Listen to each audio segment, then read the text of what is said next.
All right, family, welcome to the show. PA Big Rob here, Afternoon Jams.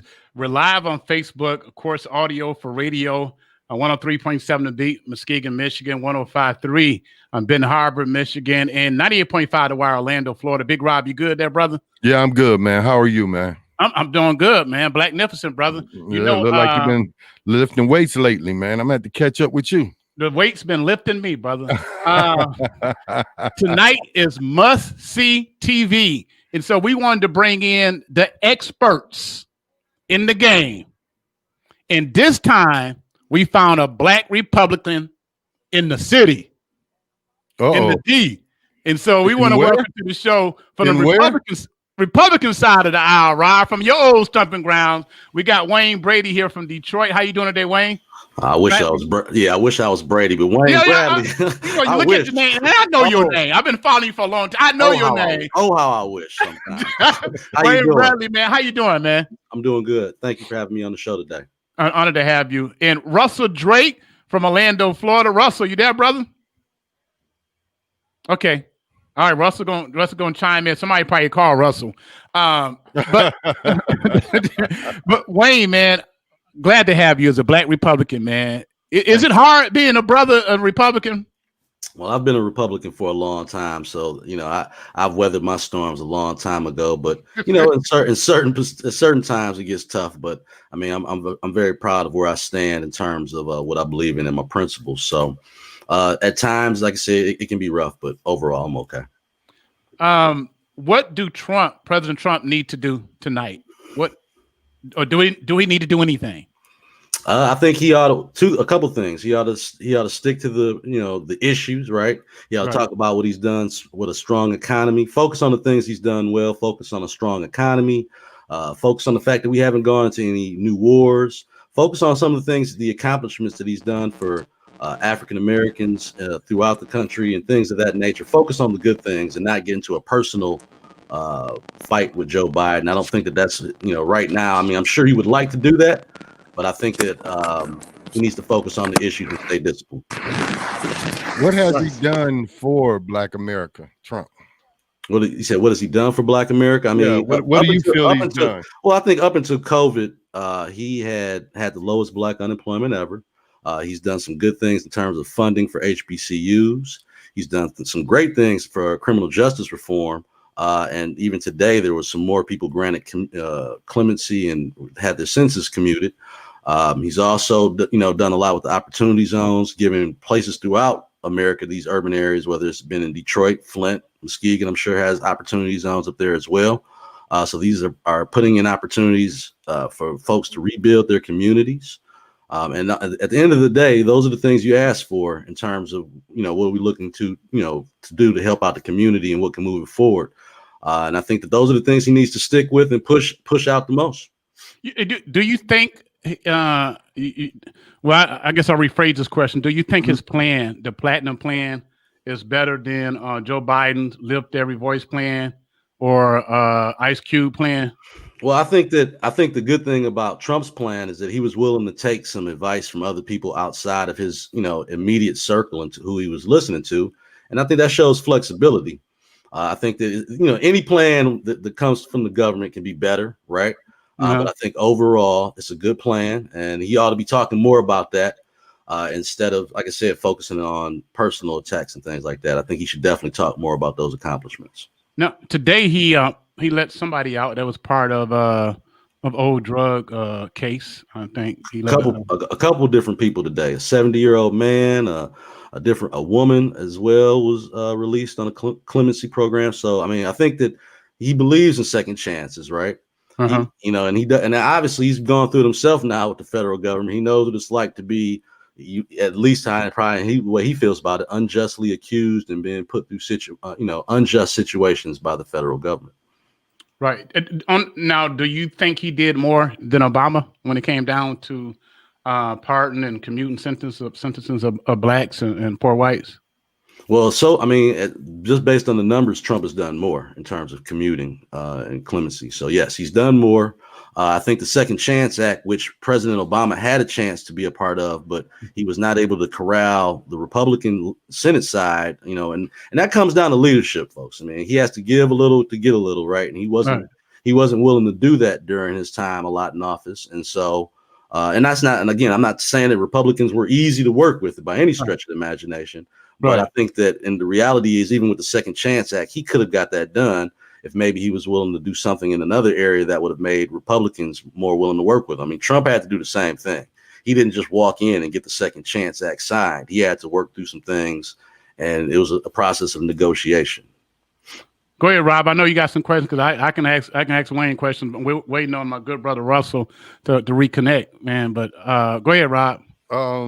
They're saying that, well, USA Today is saying that Trump has granted fewer clemencies, but he used his pardon power. Mm-hmm. That is notable. His pardon power has been notable, but his clemencies have been fewer than anybody else. What are your thoughts on that?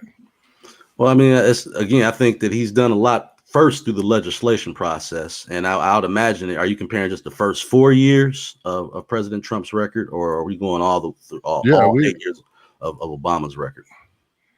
Well, the 4 years. Okay. Well, I mean, again, I think that he did more through legislation than he's done through clemency programs, but I think that that's admirable, and he can do more than that as well. And maybe we'll see some more over these next 2 weeks. I know what to get him. Get some more votes if he go ahead and let Kwame out. I'm hoping he does. I hope he does. You think it's possible? I think it's definitely possible. He should have already happened, to be quite honest. But politics and things dragging on. COVID really slowed that process down, I believe. Wow, man, that'd be huge. He let Kwame out. We got Russell Drake, first vice president, Black Democrats, Florida, Democratic Caucus of Florida. How you doing, Russ? Russ, can you hear me? You got to take it off the mute. Russ, you got to take that. You got to unmute that mic, Russ. There you go. I got you. I took care of you. I guess we gotta unmute his mic. You gotta unmute your mic there, Russ. If you can hear me. There you go. How you doing, man? I'm good, man. I'm sorry, man. I don't know what happened. The thing kicked me out.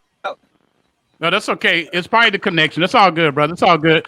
What do your candidate need to do tonight, man? What did Joe Biden need to do? I think what Joe Biden needs to do is to keep calm. Just keep calm and keep the focus, right?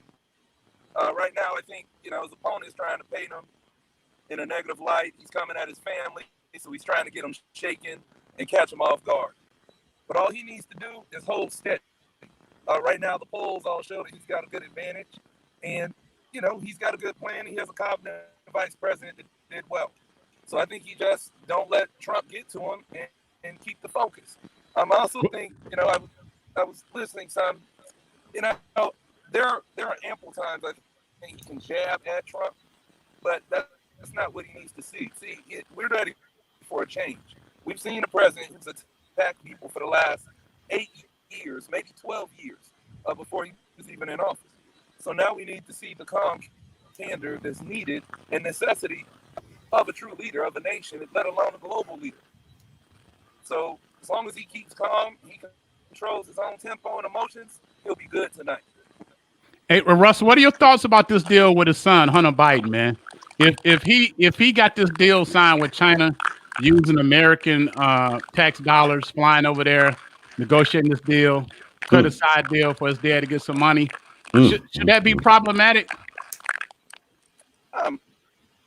That's an interesting question. I don't know much about this. First, I know Hunter Biden ain't on the ballot. That's what I know. Second, I'm leery to believe a lot of this stuff. Everything from somebody finding his laptop at a shop, somebody turning it in to Trump's attorney. All this sounds ridiculous. There's no video footage or evidence, anything of the sort. And, there's just a lot of stuff circulating in these last few weeks. I don't think any of that matters. I think many people have seen these candidates. They've seen what they've had to offer. And people are making their decisions on the performance they've seen over the last 4 years or the lack thereof. All right, all right. What are your thoughts on Wayne Bradley as a Black Republican? Should America be concerned about Biden's issues and bills? I mean, I think the people that need to be most concerned about that are the Biden family. I think we need to focus. Like I said, I would like to see President Trump focus more on policy issues than going after that. I mean, if there's some legitimacy to what has been put out there, the FBI or whatever criminal, the legal system will work that. So I think if it came out a little earlier on, it probably made more of a difference in terms of an investigation. But to expect something, again, he's not on the ballot like the gentleman just said. That's not the biggest issue. I think that we need to focus on jobs, strong economy, and talking about the things that his strengths and not making it a personal attack. I don't necessarily expect that to happen, but I think that he's better off keeping on that path. Well, tonight they're cutting off mics. Yes. So I mean, I think that could hurt Joe Biden, to be quite honest. I think it may hurt Trump. Me personally, Trump be going over the MC, man. Right, that's what I'm saying. Trump is the one to be over talking people and stuff. Biden tries to not do that. So I mean, it is. I think it's going to definitely require a certain discipline. We'll see how that works out, but I'm looking forward to seeing how that works out. But it's going to require some discipline. All right. All right, going to you, Russell. We both represent, y'all represent two swing states, Florida and Michigan. Who you think is going to win Florida, Russell? I think it's going to be close in some areas, but I think overall Biden wins Florida. Also, I also think he's going to win Michigan. I've seen how he's grossly attacked Michigan's governor and many of the citizens in cities like Detroit and Flint, and they're tired of it. They're not getting the support that they need. There's still the situation in Flint with the water, mind you. So, Detroit's my second home. I spent every Christmas of my life in Detroit. Right. Family members and friends there. Some of them told me admittedly they did not come out to vote in 2016. I mean, they see this as a more paramount election. There's a lot more at stake. What's on the ballot, not just two candidates, but I think you have just your basic civil liberties that are at stake. So I think he wins. I think he wins the whole Midwest, outside of the state of Indiana, unfortunately, where I'm from. And I think he's gonna win Florida too. Hey, question for you, because you've been a part of all these major campaigns. Is the buzz in Florida like it was for Andrew Gillum and President Obama? Everybody was out voting for Andrew Gillum. They came out. Is the buzz there like that? No. I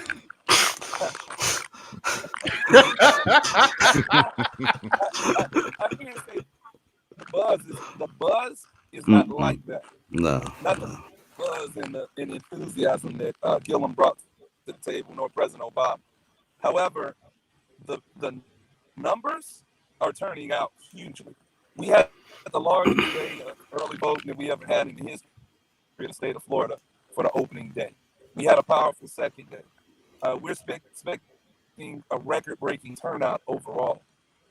So I think people understand the necessity to vote. I don't think people have the same energy that they did for Gillum. And I don't think, that President Biden's 75 or 76 years of age, I don't think he has the same energy as Andrew Gillum or Barack Obama. But I think people know this is a very important election, and they've seen enough and heard enough, so they're about to make their votes heard. And many of them are looking to vote the whole ballot.com even.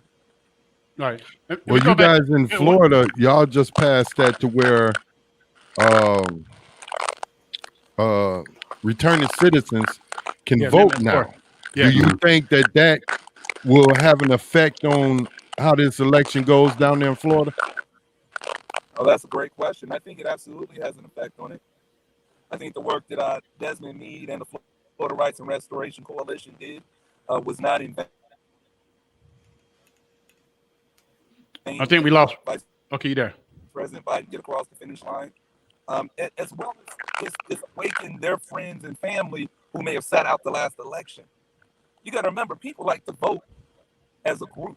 So if you don't see all your friends and people voting, you say, I'm not going to do it. But now that my friend is back to voting and they're enthused, I think I'm going to do it too. So I think it helps in the long run. Let me go to Wayne. Let me go to Wayne. Wayne, what are your thoughts, man? Who's going to win Michigan? Who's going to win Florida? Well, I'll start with Michigan. I think the excitement for Biden does not match what I've seen, and it's almost equal to Hillary here. Almost almost. I'll just be honest. I think the biggest thing is going to be the surprise of black men coming out to support President Trump. I've been saying this for a while now. Black men kind of were ignored by the Democrat Party in a certain way, and there's a lot of them that it was just an article that came out today about from Newsweek that only 36% of black men thought Kamala Harris was even a good VP pick. So I'm thinking here in Michigan it's going to be extremely close, but I think the energy of the Donald Trump supporters might push him over the edge here. I am more focused on the John James Senate race. And I believe that is going to be the upset of the evening in America. Really? That John James is going to be the first black U.S. senator from the state of Michigan. Now, you're connected with that campaign. What's your role with the campaign? I am the director of African American engagement with his campaign. I provide a lot of the consulting and things throughout the urban areas here in Michigan. Man, you think he's going to upset Gary Peters? All right. Tonight, in terms of Florida, I'm going with Trump on that. It's way too much excitement down there for that as well. That's Trump country in terms of Florida.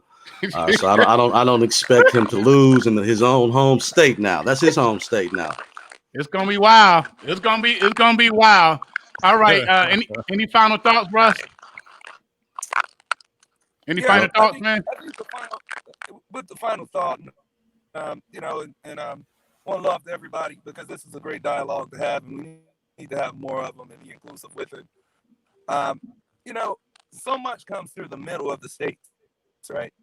And I think, down in Florida, the I-4 corridor is one of the most significant voting areas, all the way from Daytona to Orlando to Tampa. And I think that's going to be the key to which, that's why I pushed the votetheWholeBallot.com movement here. And I think the same thing in Michigan, where you got everything from 94 and 75 intersecting right there in Detroit. I think that's going to be a big nexus of the voting block in helping determine who wins the election. And so it's about who you get out. If you get your people out, or if you get them to drop off ballots, or you get them, just get them motivated to wait in those long lines that we've seen. And, so that's where it's going to come down to, in the center of these states. There are some areas that are Trump country, absolutely, but in this Central Florida area, no, this is all blue. So we're about to. Yes, those are facts. You're a Democrat in Central Florida. You pretty much you don't have to worry about anything. There are pockets that exist. I do agree. Yeah, it all depends on how they come out. Any final thoughts from you, Wayne? Well, I want to say thank you again for having me on the show today. Like I said, I always enjoy these kind of conversations. Like you said, it's essential. It also shows that as black men, we can get on here and have maybe differing opinions, but be able to communicate it without getting ugly and making a personal attacks, which kind of is better than what we're seeing in DC, quite honestly. So I enjoyed it. Let's just, like I said, encourage everyone to get out and vote. I'm not discouraged when I see more voters, because I know there's going to be some first time Trump voters out there as well. So just get out there and vote. And like I said, let's continue this dialogue. I appreciate it. Hey, before we go, Wayne, go ahead and let folks know about your company, American Urban Strategies. Yep, American Urban Strategies is my consulting company. I've worked with multiple federal candidates, statewide candidates over the last few years. I provide consulting strategies for these different candidates, and I also host a radio show here in Detroit every morning from 7 to 9 a.m. And you can check that as well, 9 to 10 a.m. All right. Thank you so much. Russ, thank you, brother. Big Rock, thanks. Yeah. Yes, sir. All right. Going back to my music. All right. Thank you. Yeah.